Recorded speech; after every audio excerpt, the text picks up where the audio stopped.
శ్రీ మహాగణాధిపతయే నమః, శ్రీమాత్రే నమః. మాచిరాజ్ భక్తి ప్రేక్షకులందరికీ నమస్కారం.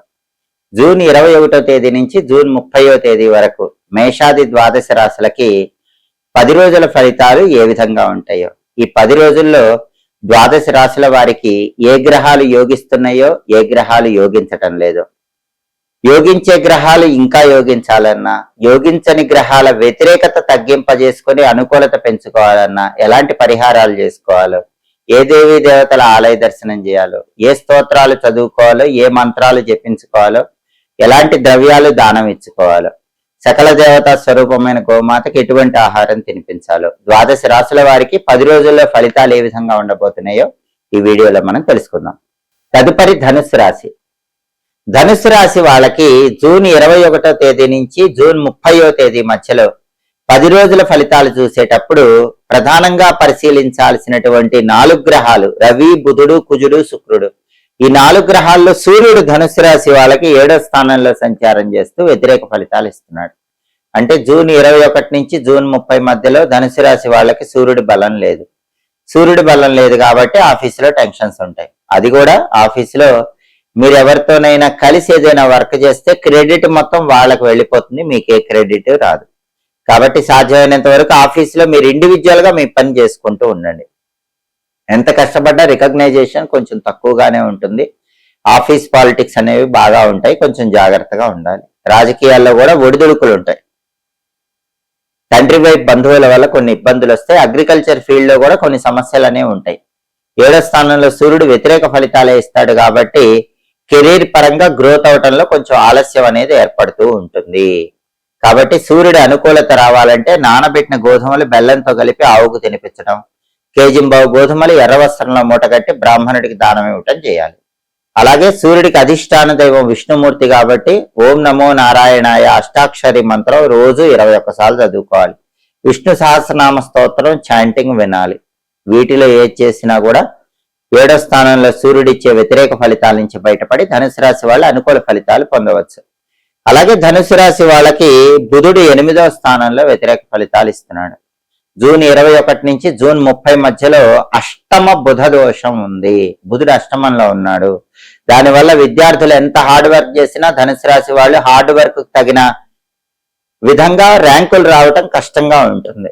ర్యాంకులు అనేవి యావరేజ్ గానే వస్తూ ఉంటాయి. అలాగే నిరుద్యోగులు కూడా ఎంత బాగా హార్డ్ వర్క్ చేసి ఇంటర్వ్యూలకు ప్రిపేర్ అయినా ఇంటర్వ్యూల్లో లాస్ట్ రౌండ్ లో జాబ్ మిస్ అయిపోయే అవకాశం ఉంటుంది. వ్యాపారం ఎంత బాగా చేసినా లాభాలు పెద్దగా కనిపించవు. ఎందుకంటే అష్టమంలో బుధుడు ఉన్నాడు. 8వ స్థానంలో బుధుడు ఉండటం వల్ల విద్యార్థులకి, నిరుద్యోగులకి, వ్యాపారస్తులకి, ధనుసు రాశి వాళ్ళకి వ్యతిరేక ఫలితాలు ఉంటాయి. ఆ వ్యతిరేక ఫలితాలన్నీ తొలగింపజేసుకోవాలంటే గణపతికి సంబంధించిన వక్రతుండాయ హుం అనే మంత్రాన్ని రోజు 21 సార్లు చదువుకోవాలి. సంకటనాశక గణేష స్తోత్రం చాంటింగ్ వినాలి. నానబెట్టిన పెసలు ఆవుకు తినిపించడం, కేజింబావు పెసలు ఆకుపచ్చ వస్త్రంలో మూటగట్టి బ్రాహ్మణుడికి దానం ఇవ్వటం చేయాలి. ఇవి చేసుకుంటే బుధుడిచ్చే వ్యతిరేక ఫలితాల నుంచి బయటపడచ్చు. అష్టమ బుధ దోషాన్ని తొలగింపజేసుకొని ధనుస్సు రాశి విద్యార్థులు, నిరుద్యోగులు, వ్యాపారస్తులు అనుకూల ఫలితాలు పొందవచ్చు. అలాగే ధనుస్సు రాశి వాళ్ళకి ప్రధానంగా కుజుడు 6వ స్థానంలో అద్భుతంగా జూన్ 21 నుంచి జూన్ 30 మధ్యలో యోగిస్తున్నాడు. షష్ఠ స్థానం 6వ స్థానంలో కుజుడు యోగించడం వల్ల ఏం జరుగుతుందంటే బ్రదర్స్ తో ఉన్న డిస్ప్యూట్స్ క్లియర్ అయిపోతాయి. చాలా కాలంగా ధనుస్సు రాశి వాళ్ళకి అన్నదమ్ములతో గాని, అక్క చెల్లెలతో గాని గొడవలు ఏవైనా ఉంటే అవన్నీ కూడా సంసిపోతాయి. వాళ్ళకు అన్యోన్యత పెరుగుతుంది, రిలేషన్ బాగుంటుంది. అలాగే రియల్ ఎస్టేట్ చేసే వాళ్ళకు బ్రహ్మాండమైన జాక్పాట్ తగులుతుంది, పెద్ద మొత్తంలో లాభం వస్తుంది. భూములు, గృహాలు, స్థలాలు, పొలాలు, అపార్ట్మెంట్లు ఇలాంటివి కొనుక్కోవాలనుకుంటే కొనుక్కునే యోగం ధనుసు రాశి వాళ్ళకు ఉంది. ఉన్న ప్రాపర్టీస్ అమ్మాలన్నా మంచి రేటుకి అమ్మగలుగుతారు. రిజిస్ట్రేషన్లు చేసుకోవాలన్నా, ల్యాండ్స్ అమ్మాలన్నా కూడా యోగం బాగుంది. అప్పులు తీరిపోతాయి, పెద్ద మొత్తంలో ఉన్న అప్పుల సమస్యల నుంచి బయటపడతారు. అలాగే బ్లడ్ రిలేటెడ్ హెల్త్ ఇష్యూస్ ఉన్న వాళ్ళు ఎవరైనా సరే వాటి నుంచి ఉపశమనం అనేది కలుగుతుంది. అనారోగ్యాలు తొలగిపోతాయి, అప్పుల సమస్యల నుంచి బయటపడతారు. భయంకరమైన శత్రువులను కూడా మిత్రులుగా మార్చుకోగలుగుతారు. అంతర్గత శత్రువులు, బహిర్గత శత్రువులు వీళ్ళందరూ కూడా నశించిపోతారు. అంటే ఆఫీసులో కొంతమంది అంతర్గత శత్రువులు ఉన్నప్పటికీ ఓవరాల్ గా కుటుంబంలో గాని, ఫ్యామిలీలో, రిలేషన్స్ లో ఎక్కడైనా అంతర్గత శత్రువులు ఉంటే వాళ్ళందరూ నశించిపోయి మిత్రులుగా మారిపోతారు. 6వ స్థానంలో కుజుడు అంత అద్భుతమైన ఫలితాలు ధనుసు రాశి వాళ్ళకి ఇస్తాడు. అలాగే బ్యాంక్ లోన్లు శాంక్షన్ కావాలంటే శాంక్షన్ అయిపోతాయి, పెద్ద మొత్తంలో ఉన్న అప్పులు క్లియర్ చేయగలుగుతారు. ఇన్ని ప్రయోజనాలు షష్ఠ స్థానం 6వ స్థానంలో ఉన్న కుజుడి వల్ల ధనుసు రాశి వాళ్ళు పొందుతారు. అలాగే శుక్రుడు ధనుసు రాశి వాళ్ళకి 8వ స్థానంలో ఎక్సలెంట్ గా యోగిస్తున్నాడు. 8వ స్థానంలో శుక్రుడు ఉన్నప్పుడు ఏం జరుగుతుంది? వంశపారంపర్య ఆస్తులు కలిసి వస్తాయి. అంటే ధనుసు రాశి వాళ్ళకి తల్లిదండ్రుల నుంచి కానీ తాత ముత్తాతల నుంచి కానీ ఏమైనా ఆస్తిపాస్తులు రావాల్సిన ఉంటే అవి ఈ టైంలో ట్రై చేసుకుంటే ఖచ్చితంగా వస్తాయి. భార్య వైపు నుంచి అయినా సరే ఏమైనా ఆస్తిపాస్తులు రావాలంటే వచ్చే యోగం ఉంది. ప్రధానంగా మాత్రం వంశపారంపర్య ఆస్తులు అనూహ్యంగా మీకు కలిసి రావటానికి 8వ స్థానంలో శుక్రుడు జూన్ 21 నుంచి జూన్ 30 మధ్యలో ధనుసు రాశి వాళ్ళకి అద్భుతంగా యోగిస్తాడు. టెక్స్టైల్, లేడీస్ ఎంపోరియం, బొటిక్ లాంటి వ్యాపారాల్లో లాభాలు వస్తూ ఉంటాయి. ఆకస్మిక ధన ప్రాప్తి యోగాన్ని కూడా ధనుసు రాశి వాళ్ళు పొందగలుగుతారు.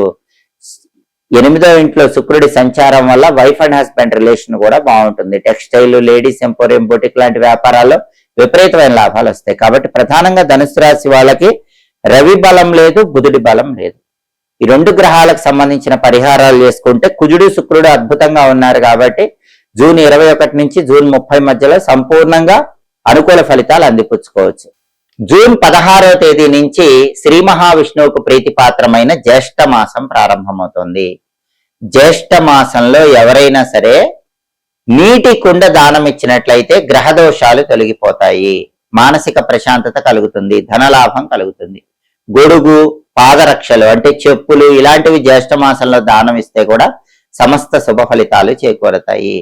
జ్యేష్ఠ మాసంలో అన్ని రకాలైనటువంటి సమస్యల నుంచి బయటపడటానికి ఎవరైనా సరే విష్ణు సంబంధమైనటువంటి ఆలయానికి వెళ్లి ఆలయంలో ధ్వజస్తంభం దగ్గర దీపం పెట్టాలి.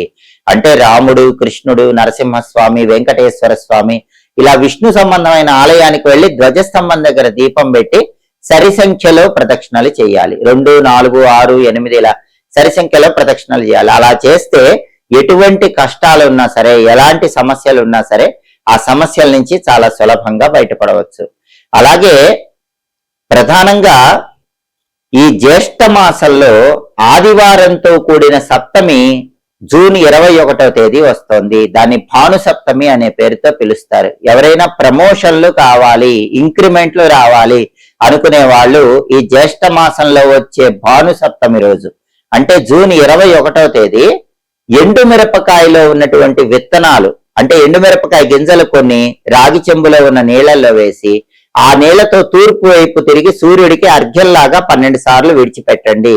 ఓం గృణి సూర్య ఆదిత్యం అని 12 సార్లు చెప్తూ సూర్యుడికి 12 సార్లు అర్ఘ్యం వదలండి. ఇది చేస్తే ఖచ్చితంగా తొందరలోనే ప్రమోషన్ వచ్చే అవకాశం ఉంది. కావలసిన చోటికి ట్రాన్స్ఫర్ అవటానికి కూడా ఇలా ఎండుమిరపకాయ విత్తనాలు, ఎండుమిరపకాయ గింజలు నీళ్లలో వేసి తూర్పు వైపు తిరిగి జూన్ 21 భాను సప్తమి రోజు అర్ఘ్యమిస్తే అద్భుత ఫలితాలు కలుగుతాయి.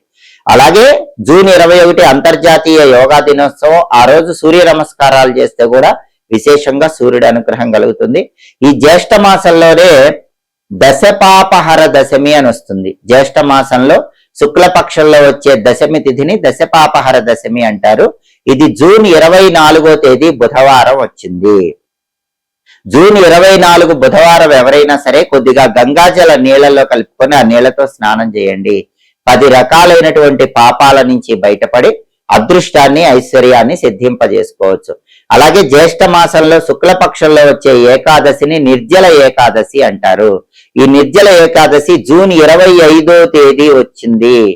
జూన్ 25 గురువారం నిర్జల ఏకాదశి. ఆ రోజు ఎవరైనా సరే నీళ్లు కూడా స్వీకరించకుండా ఉపవాసం ఉంటే సంవత్సరంలో వచ్చే 24 ఏకాదశులు ఉపవాసం ఉన్న ఫలితం కలుగుతుంది. అయితే అట్లా నీళ్లు కూడా తీసుకోకుండా ఉపవాసం ఉండలేని వాళ్ళు మాత్రం పండ్లు, పాలు తీసుకోవచ్చని మనకు మహాభారతంలో చెప్పారు. పండ్లు, పాలైనా సరే తీసుకుని జూన్ 25 గురువారం ఉపవాసం ఉంటే సంవత్సరంలో 24 ఏకాదశులు ఉపవాసం ఉన్న ఫలితం కలుగుతుంది.